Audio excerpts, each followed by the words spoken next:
So, God's done with the Jews, right? We got to go back to this word.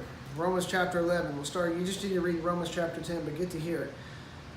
Paul says, I ask then, has God rejected his people? Absolutely not. For I too am an Israelite, a descendant of Abraham from the tribe of Benjamin. God has not rejected his people whom he foreknew. Did you not know what the scripture says in Elijah's section when he pleads with God against Israel? We're going to move down to starting at verse 11. Paul says, I ask then, have they stumbled so as to fall? Absolutely not. On the contrary, by their stumbling, salvation has come to the Gentiles to make Israel jealous. So you watching this video right now, you know why you're saved? To make God's people jealous, because he's got a plan to bring them back. Now, if their stumbling brings riches for the world, and they failure riches for the Gentiles, how much more will their number bring? Now I'm speaking to you, Gentiles, in view of the fact that I am an apostle to the Gentiles. I magnify my ministry.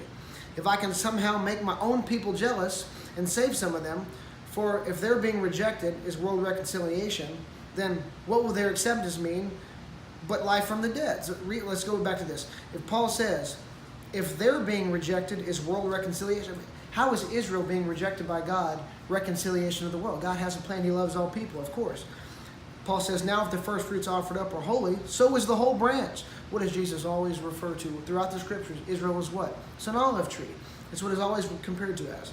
So verse 17, now if some of the branches were broken off, and you, through a wild olive branch, were grafted in among them, and have come to share in the rich root of the cultivated olive tree, do not brag that you are better than those other branches. But if you do brag, Paul's got something for you right here. You do not sustain the root. The root sustains you. Who's the root? It's Israel. The root is God. God's sustaining you. The olive tree is Israel. It just tells us right here that we are a wild olive branch grafted into the natural olive tree.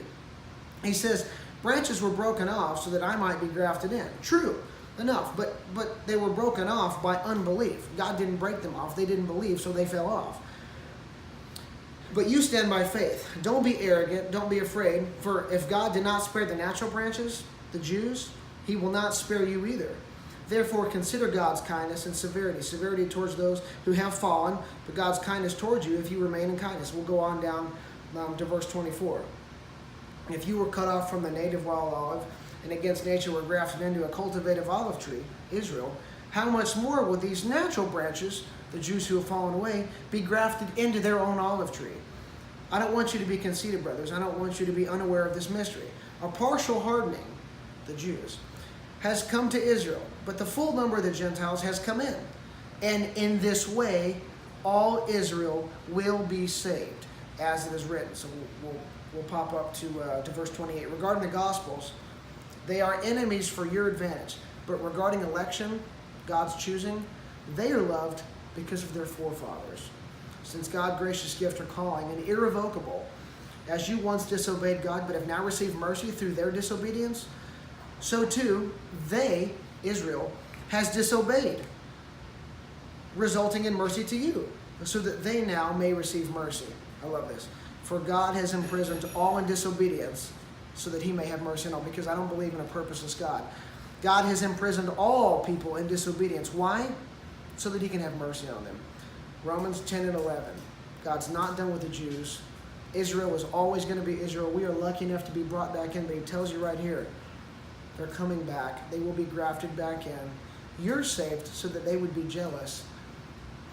The gospel comes first to the Jew and then to the Greek. This is what the scripture says. So be lucky, or be thankful that you're on the team, but God's not done with them. Bam.